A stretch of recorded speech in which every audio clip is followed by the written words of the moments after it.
नमस्कार प्यारे विद्यार्थियों। हिंदी की पिछली कक्षाओं में हमने पाठ्यपुस्तक क्षितिज के पाठ 1 दो बैलों की कथा का अध्ययन किया। आज की कक्षा में हम पाठ 2 ल्हासा की ओर का अध्ययन करेंगे, जो राहुल सांकृत्यायन द्वारा गद्य की यात्रा वृत्तांत विधा में लिखा गया है।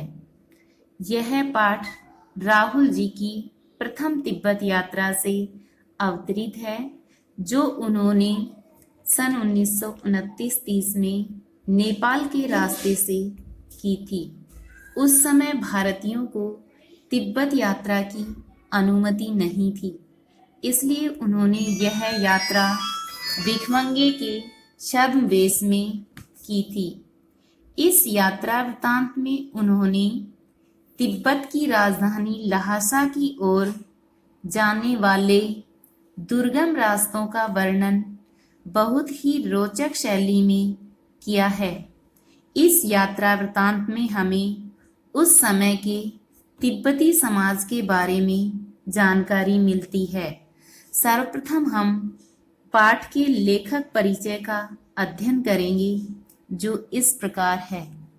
राहुल सांकृत्यायन का जन्म सन 1893 में उनके ननिहाल गांव पंधा, जिला आजमगढ़, उत्तर प्रदेश में हुआ। उनका पैतृक गांव कनेला था। उनका मूल नाम केदार पांडे था। उनकी शिक्षा काशी, आगरा और लाहौर में हुई। सन 1930 में उन्होंने श्रीलंका जाकर बौद्ध धर्म ग्रहण कर लिया। तब से उनका नाम राहुल सांकृत्यायन हो गया। इससे पहले यानी बौद्ध धर्म ग्रहण करने से पहले उनका मूल नाम केदार पांडे था। राहुल जी पाली, प्राकृत, अपभ्रंश, तिब्बती, चीनी, जापानी, रूसी सहित अनेक भाषाओं के जानकार थे। उन्हें महापंडित कहा जाता था। सन 1963 में उनका देहांत हो गया। राहुल सांकृत्यायन ने उपन्यास, कहानी, आत्मकथा, यात्रावृत्त, जीवनी, आलोचना, शोध आदि अनेक विधाओं में साहित्य सृजन किया। इतना ही नहीं, उन्होंने अनेक ग्रंथों का हिंदी अनुवाद भी किया। मेरी जीवन यात्रा, दर्शन दिग्दर्शन, 22वीं सदी, वोल्गा से गंगा, भागो नहीं दुनिया को बदलो, दिमागी गुलामी, घुमक्कड़ शास्त्र उनकी प्रमुख कृतियां हैं।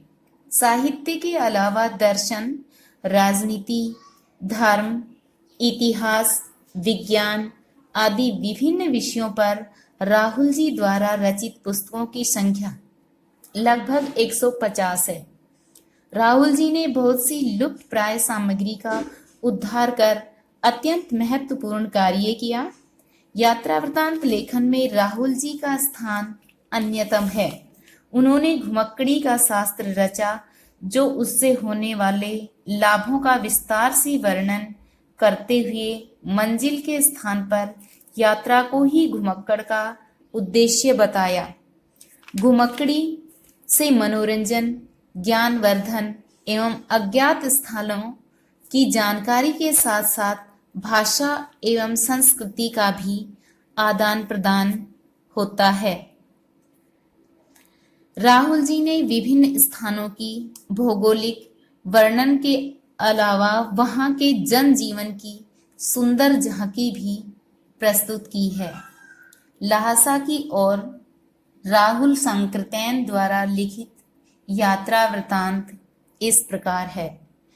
वह नेपाल से तिब्बत जाने का मुख्य रास्ता है। फरी कलिंपोंग का रास्ता जब नहीं खुला था, तो नेपाल ही नहीं, हिंदुस्तान की भी चीजें इसी रास्ते तिब्बत जाया करती थी। यानी जिस रास्ते से राहुल सांकृत्यायन यात्रा कर रहे हैं, उस समय नेपाल ही नहीं, हिंदुस्तान की चीजें भी जब तिब्बत भेजी जाती थी, तो उसी रास्ते से भेजी जाती थी जिस रास्ते से ये यात्रा कर रहे हैं। यह व्यापारिक ही नहीं, सैनिक रास्ता भी था। इसलिए जगह जगह फौजी चौकियां और किले बने हुए हैं जिनमें कभी चीनी पलटन रहा करती थी। आजकल बहुत से फौजी मकान गिर चुके हैं। दुर्ग के किसी भी भाग में जहां किसानों ने अपना बसेरा बना लिया है, वहां घर कुछ आबाद दिखाई पड़ते हैं।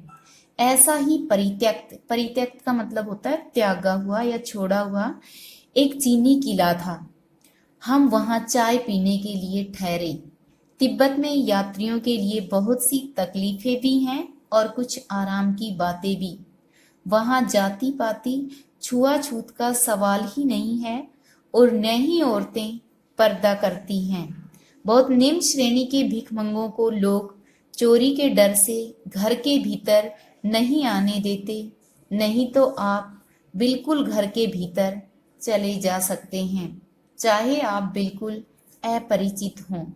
तब भी घर की बहू या सासू को अपनी झोली में से चाय दे सकते हैं। वह आपके लिए उसे पका देगी। मक्खन और सोडा नमक दे दीजिए। वह चाय चौनी में कूटकर उसे दूध वाली चाय के रंग की बना मिट्टी के टोटीदार बर्तन, इस बर्तन को खोटी भी कहा जाता है, मिट्टी के टोटीदार बर्तन को खोटी कहा जाता है, उसमें रखकर आपको दे देगी। यदि बैठक की जगह चूल्हे से दूर है तो आपको डर है कि सारा मक्खन आपकी चाय में नहीं पड़ेगा, तो आप खुद जाकर चौनी में चाय मथ कर ला सकते हैं। चाय का रंग तैयार हो जाने पर फिर नमक मक्खन डालने की जरूरत होती है। परित्यक्त चीनी किले से जब हम चलने लगे तो एक आदमी राहदारी मांगने आया।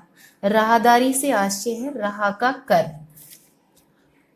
हमने वह दोनों चीटें उसे दे दी। दोनों चीटें वो चीटें जो उन्होंने राहदारी यानी राह का कर माफ करवाने के लिए बनवाई थी, वो चीटें उस व्यक्ति को दे दी।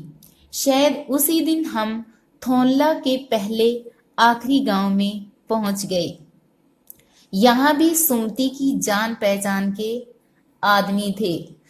सुमति एक मंगोलिक भिक्षु था और जो लेखक का मित्र भी था, और भिखमंगे रहते भी ठहरने के लिए अच्छी जगह मिली। उस गांव में लेखक और इनके साथी को अच्छी जगह इसलिए मिली क्योंकि सुमति जो इनका दोस्त था, उनकी जान पहचान के लोग वहां पर रहते थे। 5 साल बाद हम इसी रास्ते से लौटे थे और भिखमंगे नहीं, एक भद्र यात्री के वेश में घोड़ों पर सवार होकर आए थे, किंतु उस वक्त किसी ने हमें रहने के लिए जगह नहीं दी और हम गांव के एक सबसे गरीब झोंपड़े में ठहरे थे। बहुत कुछ लोगों की उस वक्त की मनोवृत्ति पर ही निर्भर है। खासकर शाम के वक्त शंग पीकर बहुत कम होश हवास और दुरुस्त रखते हैं। यानी कि शंग पीकर, ये एक नशीला पेय है जिसका सेवन वो लोग करते हैं। तिब्बत के लोग इस पेय पदार्थ का सेवन करते हैं और अपने होश हवास खो देते हैं। अब हमें सबसे विकट डांडा थोनला पार करना था। डांडा थोनला भी एक जगह का नाम है जो बहुत अधिक ऊंचाई पर है। डांडे तिब्बत में सबसे खतरे की जगह है। 16-17 हजार फीट की ऊंचाई होने के कारण उनके दोनों तरफ मीलों तक कोई गांव गिराव नहीं होते। नदियों के मोड़ और पहाड़ों के कोनों के कारण बहुत दूर तक आदमी को देखा नहीं जा सकता। डाकुओं के लिए यही सबसे अच्छी जगह है।